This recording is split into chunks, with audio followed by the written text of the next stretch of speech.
నమస్కారం. మనం రామాయణ కథ వింటున్నామండి. సరయూ గంగా నది సంగమ స్థానానికి చేరారు. ఆర్గానిక్ పద్ధతిలో మీ చర్మాన్ని తెల్లగా మార్చుకోవాలనుకుంటున్నారా? సంప్రదించండి డాక్టర్ మాధవిని.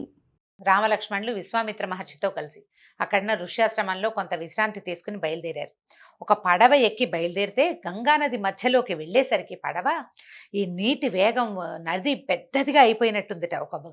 విపరీతమైన శబ్దం వస్తుంది, ఉరుముల లాంటి శబ్దం. అప్పుడు శ్రీరాముడు ప్రశ్నిస్తున్నాడనమాట. ఇప్పటికి ఇది రెండో ప్రశ్నేనండి. రాముల వారి సంభాషణ మొదలుపెట్టాడు. కిందటి భాగంలో ఈ ప్రాంతం ఎవరిది అని అడిగాడు. ఇప్పుడు రెండో ప్రశ్న అడుగుతున్నాడు. మహాత్మా, నీటిలోంచి ఏదో శబ్దం వినపడుతోంది, ఇంత నది వేగం కూడా చాలా పెరిగింది, ఇక్కడ దీనికి కారణం ఏమిటి అని అడిగితే విశ్వామిత్ర మహర్షి చెప్తున్నారు. పూర్వం కైలాస పర్వతం మీద బ్రహ్మ తపస్సు చేసుకునేవారు. ఆయనకి సమీపానే ఒక సరస్సు తనకి నీటికి ఇవ్వక కావాలని కోరుకున్నారట. ఆయన సంకల్పం చేతే అక్కడ ఒక సరస్సు ఏర్పడింది. బ్రహ్మ మనసులోని సంకల్పంతో జన్మించటం వల్లే దానికి మానస సరోవరం అని పేరు పెట్టారట. ఆ సరస్సు నుంచి ఒక నదీ ప్రవాహం బయటపడిందట. సరస్సు నుంచి ప్రవహించటం వల్లే ఆ నదిని సరయూ అన్నారట. అంటే మానస సరోవరం నుంచి బయలుపడిన నదే సరయూ నది. అయితే ఈ సరయూ నది అమిత వేగంగా ప్రవహిస్తూ ఇక్కడ గంగా నదితోటి సంగమిస్తోంది. ఇది సంగమ స్థానం అని చెప్పాం, కానీ సంగమ ప్రవేశం చేసినప్పుడు ఆ ఉధృతి తెలుస్తుందనమాట. ఒడ్డును కూర్చున్నప్పుడు మనకి నదులు కలుస్తున్నది కొద్దిగా తెలివిడిగా ఉంటుంది. అదే మనం ఆ ప్రవాహంలో వెళ్తున్నప్పుడు ఆ తెలివిడి ఎక్కువ అవుతుందన్నమాట.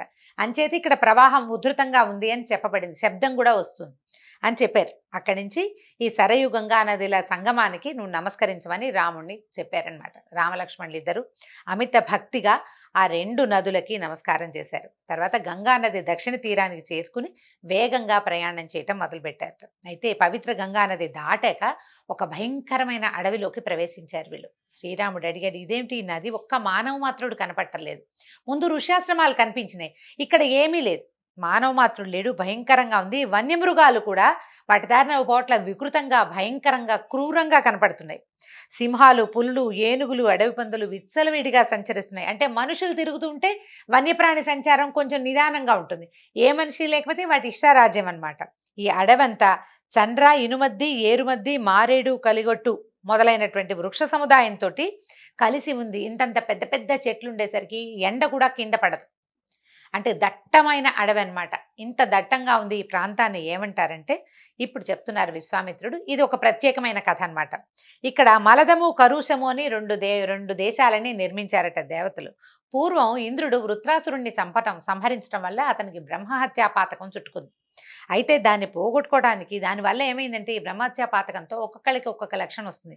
ఇంద్రుడికి విపరీతమైన ఆకలి కలిగేదట. అప్పుడు దేవతలు, ఋషులు ఏం చేశారంటే ఇంద్రుడికి కలశాలతో నీరు తెచ్చి మంత్రపూర్వకంగా అభిషేకం చేశారట. ఆ విధంగా ఇంద్రుని యొక్క అశుచిత్వాన్ని, అంటే అతని బ్రహ్మహత్యా పాతకాన్ని తొలగించారు. అప్పుడు మహేంద్రుని పట్టుకున్నటువంటి అశుచిత్వం అంటే ఆకలి అక్కడ వదిలిపెట్టేశాట. ఆకలిని అక్కడ వదిలిపెట్టాడు ఈ ప్రాంతంలో.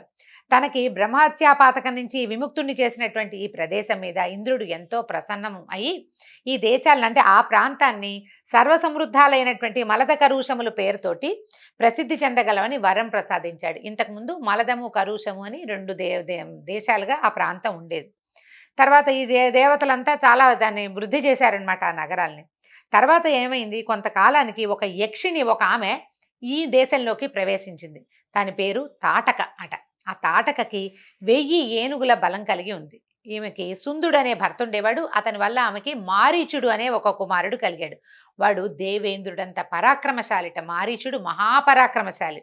అయితే ఏమైంది, ఎప్పుడైతే ఈ తాటక ఈ వనంలోకి ఇక్కడికి ప్రవేశించిందో, అంటే ఈ దేశంలోకి అడుగుపెట్టిందో, మలద కరుష దేశాలని కబళించేసిందిట పూర్తిగా. ఇప్పుడు ఇది ఆమె నివసిస్తోంది కాబట్టి దీన్ని తాటకా వనం అని పిలుస్తున్నారు. ఒకప్పుడు మలద కరుషాలుగా ఉన్న ప్రాంతం ఇప్పుడు తాటకావనంగా మారిపోయింది. ఆ తాటకకి భయపడి ఈ ప్రాంతంలోకి ప్రజలు అడుగుపెట్టడమే మానేశారు. అందరూ పారిపోయారనమాట ఇక్కడి నుంచి. నువ్వు నీ బాహుబలంతో ఆ దుర్మార్గురాలైన తాటకని వధించు, తిరిగి ఈ దేశాన్ని సుభిక్షం చేయి. ఎప్పుడైతే ఈ తాటకని సంహరిస్తావో ఈ దేశం మళ్ళీ సుభిక్షంగా మారుతుంది. మళ్ళీ ప్రజలు ఇక్కడ ధైర్యంగా తిరగలుగుతారు. కాబట్టి నువ్వు ఏమీ ఆలోచించద్దు. దాన్ని ఎదిరించే వాళ్ళు లేక నిర్మానుష్యం అయిపోయింది. నువ్వు ఆలోచించకుండా ఈ తాటకని సంహరించమని చెప్పేశారు కల్లా. అయితే శ్రీరాముడు అడుగుతున్నాడు విశ్వామిత్రుణ్ణి, మామూలుగా యక్షులు ఇంత బలవంతులు కాదు కదా, అల్ప బలశాలుడు. అలాంటిది ఈ తాటకకి 1000 ఏనుగుల బలం ఎలా వచ్చిందంటే, విశ్వామిత్ర మహర్షి ఏం చెప్పారంటే, పూర్వం సుకేతు అనే ఒక యక్షుడు ఉండేవాడు. అతనికి చాలా కాలం సంతానం కలగకపోతే బ్రహ్మదేవుడిని గూర్చి తపస్సు చేస్తే ఈ తాటక అతనికి పుత్రికగా పుట్టింది. అయితే బ్రహ్మదేవుడు ఆ బాలికకి 1000 ఏనుగుల బలం కలిగేటట్టుగా వరం ఇచ్చాడట. అయితే దినదిన ప్రవర్ధమానమై చాలా పెద్దగా చక్కగా వయసు వచ్చిన తర్వాత ఏం చేశారు వీళ్ళు, ఈయనకి జడ్జుని కుమారుడైన సుందుడు అనేటువంటి ఒక యక్షుడికిచ్చి వివాహం చేశాడు. కొంతకాలానికి ఆమెకి ఆ తాటకకి మారీచుడు అనే కుమారుడు కలిగాడు. తర్వాత కాలంలో ఏమైందంటే, సుందుడు అగస్త్య మహర్షికి కోపానికి గురయ్యాడు. అగస్త్య మహర్షిని ఏదో ఆయన ఇబ్బంది పెట్టాడు. దాంతో ఆయన శాపం చేత ఈ సుందుడు మరణించాడు. దాంతో సుందుని కుమారుడైనటువంటి మారీచుడు, అతని భార్య అయిన తాటక ఇద్దరు కలిసి అగస్త్య మహర్షిని ఎదిరించడానికి ప్రయత్నించారు. దాంతో ఆయన ఏం చేశాడు, అగస్త్య మహర్షి సామాన్యుడు కాదు కదా, ఆయన ఈ రూపాన్ని విడిచి మహావికృత రూపిణివై మహాయక్షిణివై జనాల్ని భయభ్రాంతుల్ని చేస్తూ బతుకు నువ్వు అని చెప్పి అతి భయంకరమైన రూపం కలుగుతుంది నీకని ఆ తాటకని శపించేశాడు అగస్త్య మహర్షి. దాంతో ఆమె కలిగిన రాక్షస స్వభావంతో ఆమె ఈ మలద కరుషాలనే ఈ 2 దేశాలని సర్వనాశనం చేసేసింది.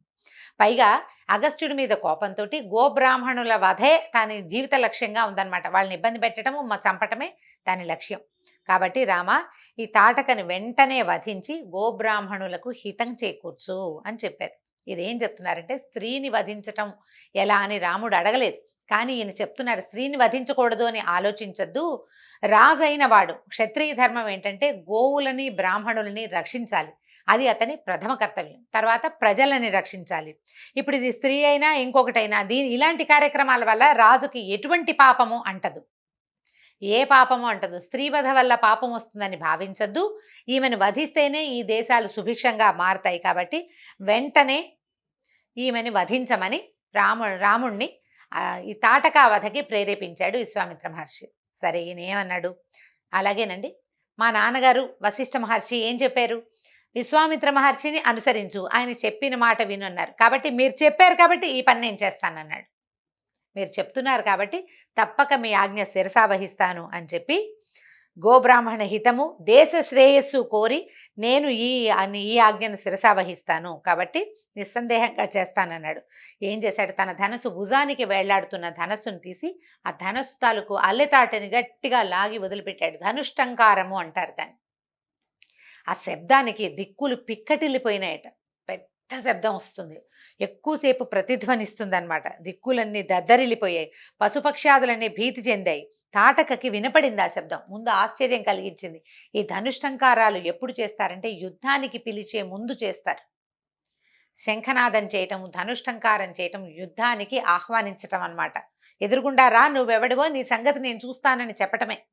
అక్కడి నుంచి ఈ శబ్దం వినంగానే అది పళ్ళు కొరుకుతూ తాటక బయటికి పరిగెత్తుకొచ్చిందట. ముఖం ఎత్తి చూస్తే ఆ వైపును చూస్తే రామలక్ష్మణులు ఇద్దరూ కనిపించారు. అప్పుడు రాముడు చెప్తున్నాడు, లక్ష్మణ, ఈమెను చూడు ఎంత క్రూరంగా ఉంది. ఈమెను చూస్తేనే గుండె పగిలి చచ్చిపోతారు ప్రజలు. చూడ్డానికే భయంకరంగా ఉంది. స్త్రీ అవడం వల్ల బతికిపోయింది ఇన్నాళ్ళు. కాబట్టి ఏమంటాడు, ఈ పరాక్రమాన్ని గమన శక్తిని నశింపచేస్తా. ఆమెకి శక్తి, పరిగెత్తడము, ఆ రెండింటినీ నశింపచేస్తాను. కాబట్టి ఇంకా ప్రజలు ఆమెను చూసి భయపడకుండా ఉంటారు. ముక్కు చెవులు కోసి జనాలు ఈమెని అసహించుకునేలాగా చేస్తాను అని మాట్లాడుకుంటున్నారు. ఏం చేస్తాను అని, ఏం చెయ్యొచ్చు ఈమెని అని మాట్లాడుకుంటుంటే తాటక క్రోధావేశంతో మీదకి పరిగెత్తుకొచ్చిందట. అప్పుడు విశ్వామిత్రుడు అన్నాడు, శ్రీ రామలక్ష్మణులిద్దరికీ స్వస్తి జయమగుగాక, జయోస్తు విజయోస్తు కుమారులారా, ఈమెని వధించండి అని విశ్వామిత్రుడు వెంటనే జయశబ్దాన్ని చేసేసరికల్లా ఈ తాటకి ఏం చేసింది, సుడిగాలి సృష్టించిందట. బోలెడంత దుమ్ము ధూళి వచ్చి మీద పడిపోయింది. రాళ్ల వర్షాన్ని కురిపించింది. తర్వాత ఈ రాముడు రాళ్ళన్నిటినీ తన బాణాలతోటి అడ్డుకోవటం మొదలుపెట్టాడు. ఆమె ఎన్ని రాళ్ళు విసిరినా ఒక బాణంతో 10 రాళ్ళని తోసేయగలిగేటట్టుగా బాణం వేస్తున్నాడు. తర్వాత ఇంకొక బాణంతో ఈ మీదకు వస్తున్నటువంటి సుడిగాలితో వస్తున్న దుమ్మునంతటిని నిర్మలంగా చేశాడు. దుమ్ముని తొలగించేశాడనమాట. బహుశా వాయవ్యాస్త్రము అలాంటిది. గాలి వచ్చి ఈ దుమ్ముని పక్కకి నెట్టేస్తుంది అనమాట. ఇలా తన ప్రయత్నాలు విఫలం కావడంతో వాళ్ళ మీద విరుచుకుపడ్డానికి పరిగెత్తుకొచ్చిందట. రాముడు తన వాడి బాణాలతోటి ఆమె బాహువుల్ని 2 చేతుల్ని ఛేదించాడు. 2 చేతులు తెగి కింద పడిపోయినటువంటి తాటక ముక్కు చెవుల్ని లక్ష్మణుడు ఖండించాడు. కామరూపాన్ని ధరించగలిగిన ఆ తాటక మళ్ళీ రాళ్ల వర్షాన్ని కురిపించుతట. అయితే రాముడు ఈయన అంటున్నాడు, విశ్వామిత్రుడు చెప్తున్నాడు, ఈ మాయావి అనేక రూపాలు ధరించి మాయా రూపాలతోటి ఎన్నో యజ్ఞాలు ధ్వంసం చేస్తూ ఉంటుంది. ఈమె యక్షిణి కావటం వల్ల ఈమెకి మాయా బలము శక్తి వృద్ధి అవుతూనే ఉంటుంది ఎప్పటికప్పుడు. ఈమె పాపాత్మురాలు, చీకటి పడేసరికల్లా వీళ్ళకి బలం పెరుగుతుంది. సంధ్యాకాలం అయిపోయింది, సాయంకాలం అయింది కాబట్టి వీళ్ళ శక్తి రెట్టింపు అవుతుంది. అంటే దెబ్బ కొట్టాను కదా అని ఈమె మీద జాలి చూపించదు, వధించమని విశ్వామిత్రుడు మళ్ళీ మళ్ళీ రాముల వారికి చెప్పాడట. దాంతో ఆ ఆదేశాన్ని స్వీకరించి శబ్దవేదిని అనుసరించంటే ఇప్పుడు దూరంగా పడిపోయింది తాటక, దుమ్ము రాళ్ల వర్షము పడుతోంది, ఎక్కడి నుంచి ఈమె ఈ పని చేస్తోందో కనపట్టలేదన్నమాట. అప్పుడు శబ్దవేది అంటే ఏంటంటే శబ్దాన్ని బట్టి ఎక్కడి నుంచి ఇది మొదలవుతుందో తెలుసుకోవటం. ఆ విద్య ద్వారా ఈయన ఏం చేశాడట, తాటక వక్షస్థలం మీద బాణాన్ని సంధించాడు. ఆమె అక్కడే మరణించింది. ఈ తాటక మరణించగానే దేవతలు పుష్పవృష్టి కురిపించారు, పైనుంచి పువ్వుల వాన పడిందనమాట. తర్వాత యక్షులు, గంధర్వులు, కిన్నరులు, కింపురుషులు నృత్యగానాదులు చేస్తూ ఆకాశంలో దేవదుందుభులు మోగించారట. అప్పుడు ఈయన ఏం చెప్పాడు విశ్వామిత్రుడు, నువ్వు పరమ పవిత్రుడివి, నీ దర్శనంతోటే శుభాలు చేకూరుతాయి నాయన. ఈ తాటక వధతోటి నిష్కంటకంగా అయిపోయినటువంటి, అంటే ఏ ఇబ్బందులు లేకుండా ప్రశాంతంగా అయినటువంటి ఆ తాటక వనంలోనే ఆ రాత్రి విశ్వామిత్రుడు మరియు రామలక్ష్మణులు ఇద్దరు నిద్రించారు. మర్నాడు ఉదయం లేచి ఏం చేశారో, ఇక్కడి నుంచి ఎక్కడికి వెళ్ళారో రేపటి భాగంలో తెలుసుకుందాం. నమస్కారం.